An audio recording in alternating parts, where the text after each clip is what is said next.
Trust me when I'm telling you it's a real treat. He has spoken all over the world. I've spoken in a lot of places all over the world, but not as many places as he has. And it's a real treat for us to have him back. He has a way of telling his story that you wouldn't believe, right? And with that, help me please welcome Ernie.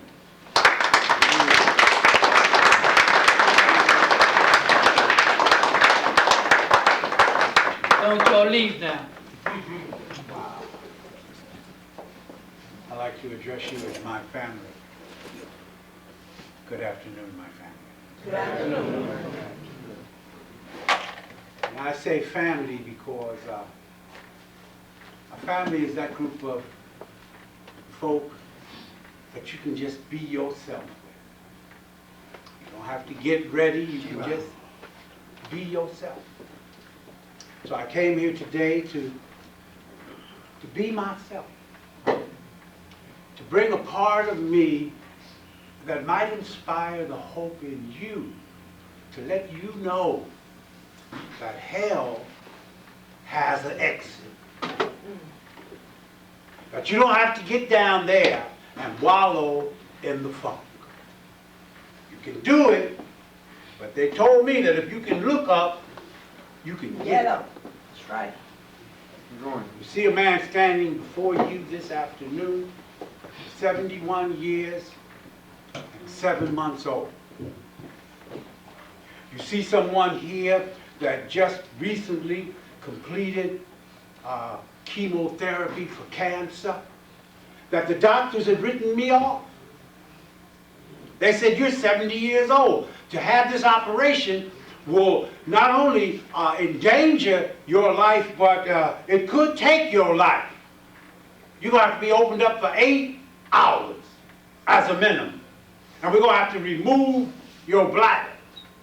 And you're going to have to learn how to manipulate life with a plastic bladder. You're going to have to follow this regimen of drinking 8 glasses of water every day. Don't forget. But you see, they didn't know that I had a source of a greater power. This source saw me through 40 years of addiction. Addiction that led me down the hell of 23 years of using heroin. They call it smack, doogie, tragic magic. Got on a drug called methadone, trying to get the hell off the heroin. Took it for 9 years and 2 months. 100 milligrams. You don't go fishing on methadone because you got to keep the clinic in sight. Okay. Drunk this drink that society condones. This thing called alcohol. This social lubricant. This drug that they tell you, this bud's for you, it's Miller time. Let's toast to your health. 6 o'clock is happy hour time. 9 sons of bitches. And I drank for 37 years. And I'm not here to tell y'all, ooh, wow, ooh, way, oh, wow, look at him. How did he get through that? I don't know how I got through it, but I do know one thing. Not only did I get through it with the help of God, with the help of y'all, but I give myself to others, and it stabilizes me and reminds me where I could relapse to if I forget that if drugs was the answer, what the hell was my question? Okay. If drugs was my solution, then why the hell do I have so many problems? Come on. If all I need is another one, then why the hell do I need another one? And if instant gratification brought my ass gratification, why is it over in an instant? So I came here at 71 years of age, and I wanted to tell God, thank you, because he woke me this morning. Thank you. I used to think my clock woke me. Until someone told me, you know, if you think your clock woke you, take it to the nearest cemetery and see how many sons of bitches sit up and take notice.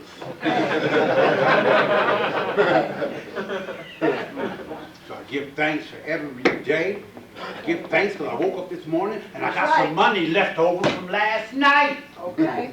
I just don't have no money left over.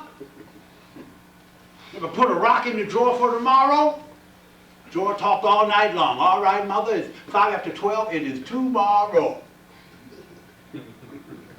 So I'm trying to tell you, I was caught up in the grips of a foul, funky, skunky, low-down disease. It had me taking 2-all, 2-all Valiums and Dordans. Not to say that these prescriptions by a pharmacist, a doctor, is right on target. But my pharmacist had boogers in his nose, his toes were sticking out his sneakers, his hands were swollen up like footballs, big abscesses, nothing was written on the bag, told me to stick it in my arm. And told me that 6 people just died. And I thought it was good. Must be some good shit to kill 6 people.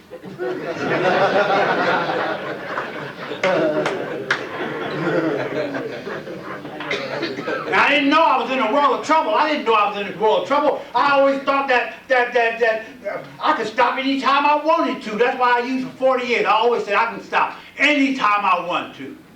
As long as it ain't now. I knew how to stop after a while, pretty soon, later on, in a few minutes. Just a second. Hold on. Let me finish this. I'm going to stop. So I used for 40 years, y'all.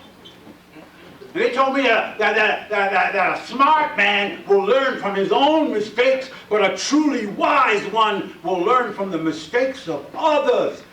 I've been there. I've done that for you. You ain't got to go back out there and fall and bust your ass and find out you could. My disease always told me my last ass whipping wasn't really that bad. Sometimes people will say you should clean up your language. You may chase the newcomer away talking strong. Well,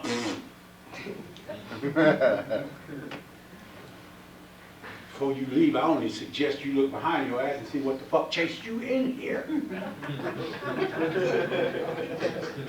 Wasn't no split infinitive, I'll guarantee your ass that. So, why did I come? I came to bring some hope that no matter what, you don't use. I didn't use when they told me I had cancer, but the cancer's now in remission. I lost 2 brothers last year, the only 2 living immediate family members I did not use. Okay. You hear me?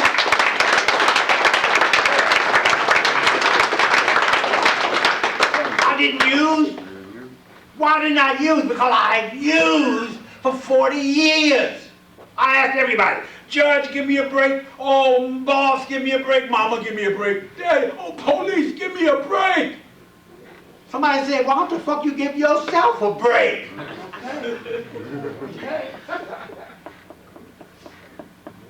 So now I wake up in the morning and I feed birds. You hear me, Lauren? That's right. I used to throw hot water on them sons of bitches. Don't tweet around me, sons of bitches. You know, don't remind me I got to do this one more time. Gratitude and the attitude. Gratitude and the attitude. I mean, I'm talking about I'm free at last. I know what Dr. King meant when he said, free at last, free at last. Thank God Almighty, I am free at last. When I stopped using, I got an immediate raise in salary because I didn't have to give my money to Flacco no more.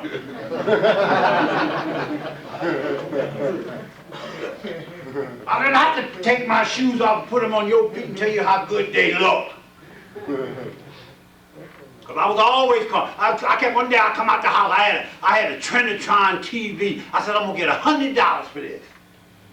The longer I carried it, the more it weighed, cheaper that some bitch got. I was lucky to get $10.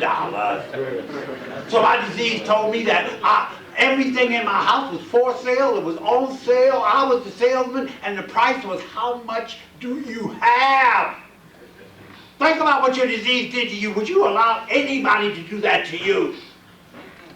Anybody. Boy, if somebody did to me even 5% what I did, I would collect cans in the street and put a contract on their life. You gonna do what? You gonna stick dirty needles in me for 23 years? You gonna tell me drinking some old cheap-ass wine that's got me hanging over the toilet, long strings of slime coming out of my mouth, holding on like I'm praying at the fountain? You gonna have me in a methadone line and hot in the summertime on 9th Avenue buying spit back methadone? You know what spit back methadone is? That's somebody that didn't that wanted to sell there. I'm talking about the horrors of addiction. And if it sounds like I'm angry, I ain't angry. God, no, I ain't angry. But when I reflect back on my life, I have to admit that I was a co-conspirator in that madness, because without my participation, it couldn't take place.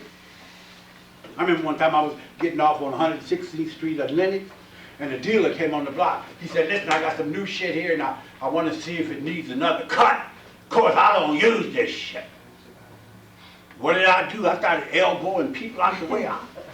Give it to me. I'll tell you if it needs another cut.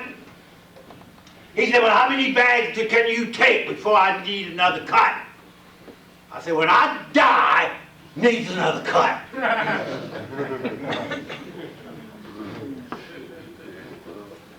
I'm trying to be dramatic.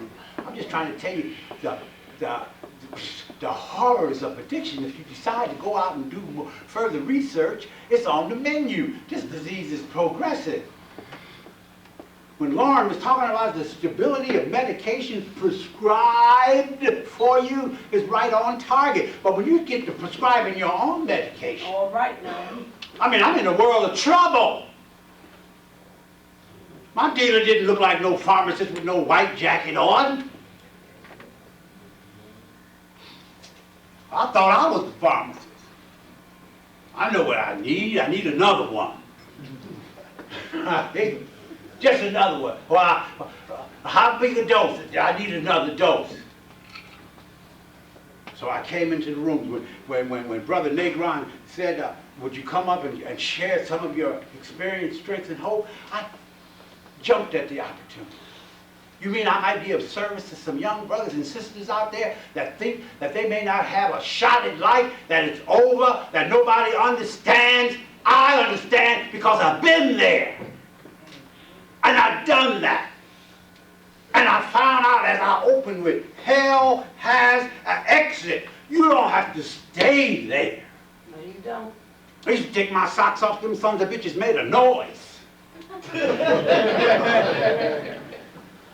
Now, talk about, I got $100 in my pocket and I'm eating Twinkies. Because I got to feed the monster. I ain't got no money to buy no food. I'm telling the doctor he's sick. I'm well. I'm reading the New York Times. I know about subatomic particles and the speed of fucking light. While I'm nodding over some Thunderbird. Meditate.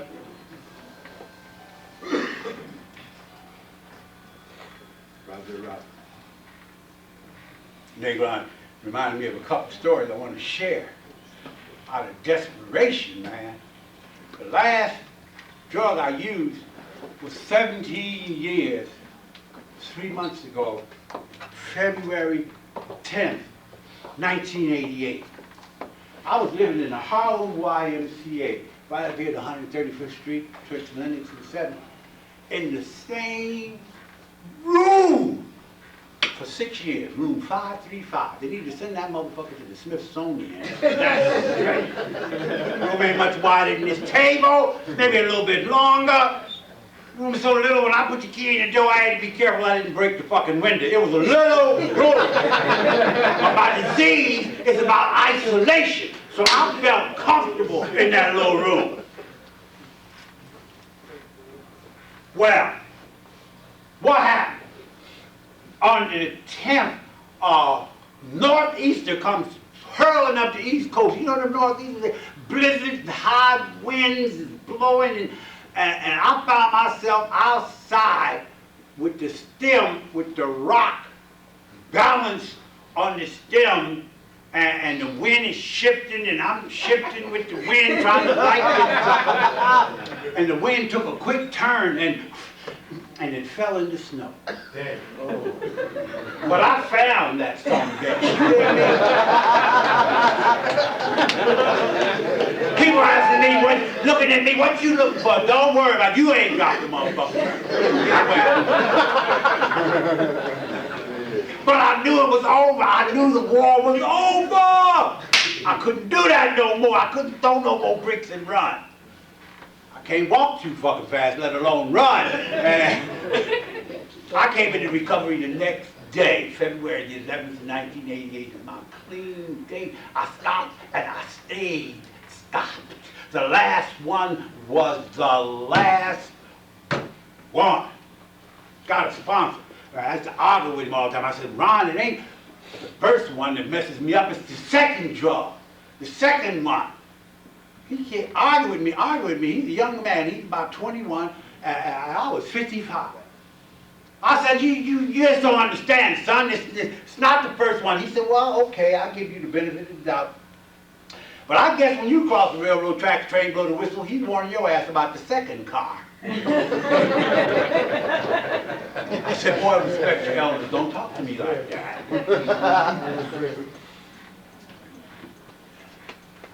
That was just one little story. The other story I wanted to share, in that same room in the YMCA, they elected me fire marshal on the floor. Now I'm smoking crack. They're going to meet fire marshal. So immediately I'm smoking some crack and crack jumped out the stem and landed on the bed, and the bed got fire retardant mattress, but it started smoldering. Smoke is coming up. I'm breathing all this smoke, getting dizzy from the smoke in the mattress plus the smoke in the pipe, and I hear a beating on the door a long way off because I'm going unconscious. And I stagger over to the door, I turned the handle and the door flew open, and I hear a voice said, oh God, the fire marshal's on fire.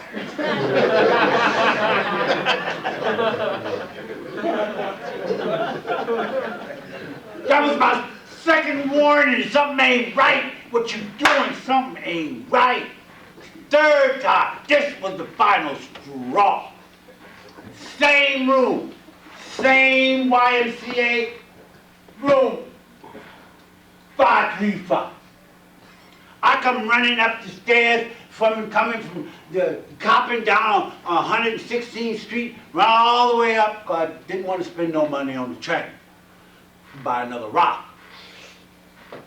I'm running upstairs, I got 3 vials of crack. And each one of them vials had 3 rocks, so I got 9 rocks. I run in the building, couldn't wait for the elevator to run up the stairs. Couldn't get the key in the door because the key was upside down. Fighting, I'm in a hurry now. I'm in a hurry to die. I get in there and you know what happens if you ever, God forbid, you ever smoke crack. Got the crack and I'm so anxious, I just put the whole rocks in there.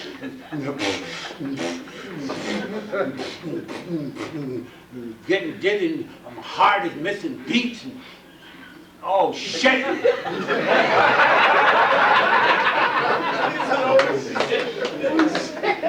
Hear me now. Just when I think I'm gonna die, I said, God, if you just don't let me die, I'm gonna stop smoking this shit. And when I sit there for another few minutes and I find out I didn't die, I said, well, I got to cut these fucking rocks in half. So anyway, I get down to the 3rd vial, and when I look, ain't but 2 rocks in there. Now I looked before I started smoking, there was 3 rocks in each one.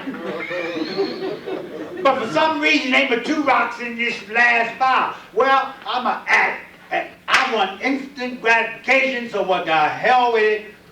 I smoked up the 1st rock and the 2nd rock, that was the last rock, so I commenced to cut this rock. Cut the rock in half, cut the half in half, cut the half that was in half, cut that motherfucker in half. I could have been the brains. I knew how to cut them sons of bitches up. Last rock. Well, when I smoked it all up, now I ain't got no more crack. I ain't got no more money. Now I'm ready to do a homicide, a suicide, some kind of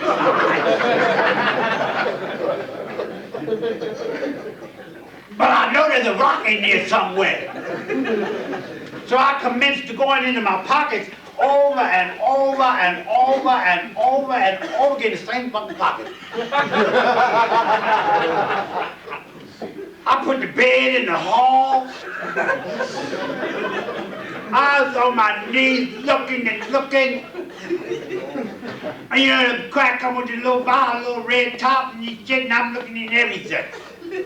After couldn't find it, I'm exhausted. I fell back on the floor. Oh shit, and then I saw a little rock, a little red cap, and I picked the cap up, and the rock was stuck in the top. You'd have thought I hit the fucking lotto.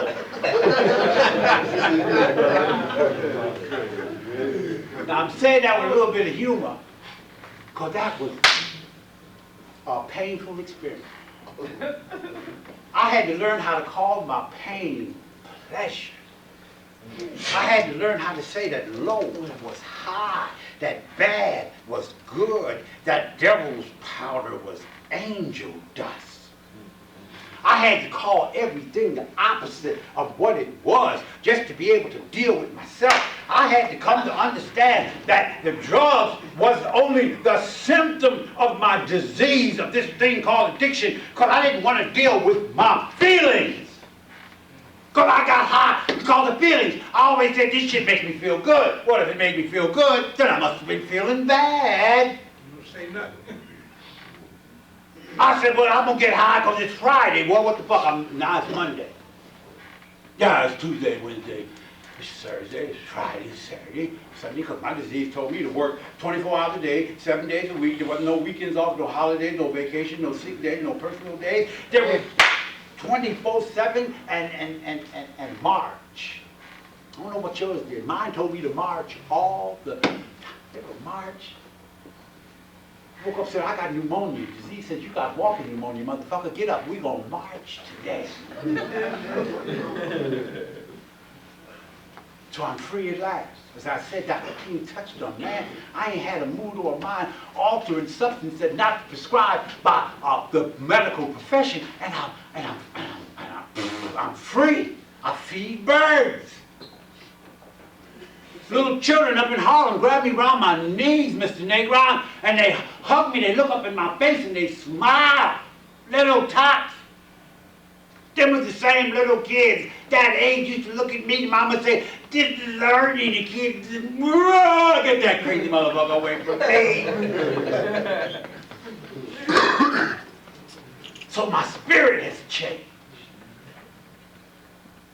I got that feeling that I had when I was a little boy.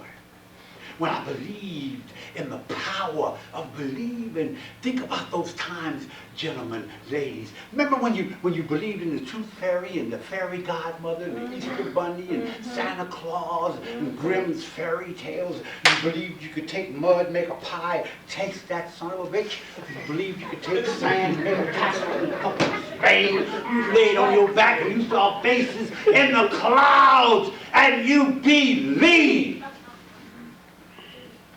And then you went on and we started using, and then we started believing in the negative. I believe that I'm gonna get some drugs, so I stick my hand in a fucking hole in the wall. I don't know who the hell is on the other side. I don't care who's on the other side. And I started this destructive pattern. Now I've flipped it back, and I got that feeling that I had when I was a little boy. When my daddy said, jump off the stair, he would catch me. And daddy said jump, so I jumped because I knew if he missed, I was going to bust my ass. And he all said I had developed that contact with the God of your understanding, knowing that he ain't going to jump you. He didn't take us out of shark-infested waters just to fucking die on beach. I ain't never been so high as not using illegal drugs. Ha! Young man once asked me, he said, Khalis, his dad was 65. He says, tell me on the down low. You know how teenagers on the down low. He said, aren't you a little resentful you got this recovery this late in your life? You're 65. I said, well, you may have a point there, but let me ask you the question.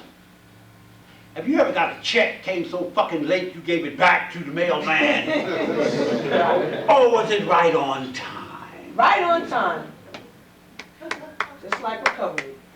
There's people out there 65, 75, 80 fucking 5 trying to buy one more rock. Walked up to the dealer and the dealer said, get away from me, don't you see the police? They're up on the roof, put the binoculars, they got both ends of the block sealed off. Get away. And I said, just give me the 3, they don't see me. But you know I'm invisible.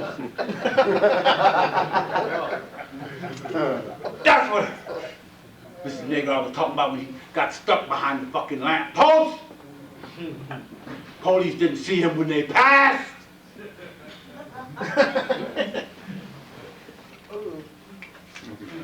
So to come here at a graduation, to break away from them old chains that bound you, I'm gonna lay down my sword and shield down by the riverside. I ain't gonna study war no more. The war is over. The peace treaty is simple. Do not use. And your life will change.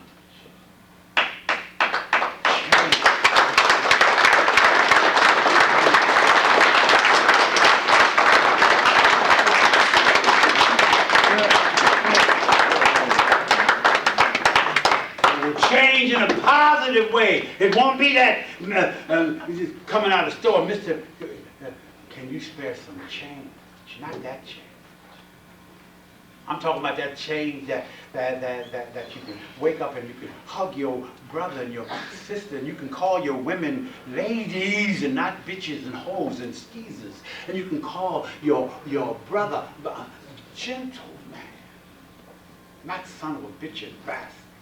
We don't have to have shootouts in the blocks, killing everybody because I don't like me, then let me kill you.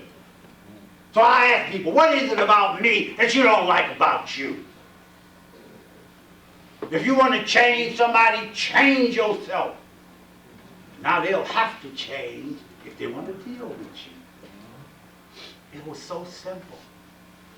And yet I couldn't see it till I was 55. So consider yourself lucky at your age. I had dogs bark at me. I used to wonder what the hell is going on in my life that dogs, all these fucking dogs barking at me. Woo, woo, woo, woo. The dog on the second floor about to fall out the window. You know what I come to find out? Tell him to change. He knew I was going to fuck with his garbage can. Don't mess with my garbage can. Get the fuck off my block. Now the dogs wag their tail. There's something about my lifestyle that changed. I'm not a threat to the dog. The child looks up to me. The parents hug me.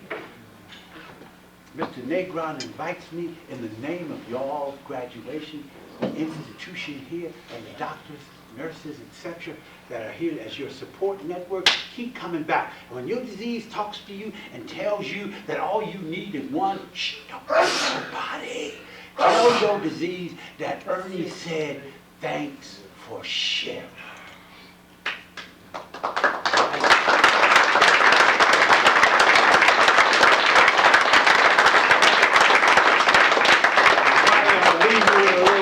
I'm going to leave you with a little story. And it kind of helped me along the way. This is a story that said there was a man, and it was the close of the fall. It was around October. The wind had begun to get chilly, and he was riding through the woods on his horse when his horse stepped on a snake. And the snake frightened the horse so bad that the horse reared up. The man fell off the horse's back. He fell out, and he looked, and there he was, eye to eye with this snake, and his heart started to miss a beat. He said, oh shit, the snake's going to bite me, and I'm dead. But close observation, he saw that the snake was dying. Why? Because a snake is a cold-blooded creature, warmed by the sun. Therefore, when fall comes, he must find a hole to survive the winter. And this snake was caught early in the frost. Well, long story short, he picks the old snake up, compassion overcoming him, takes the snake back to his cabin. He laid the snake out in front of his fireplace, got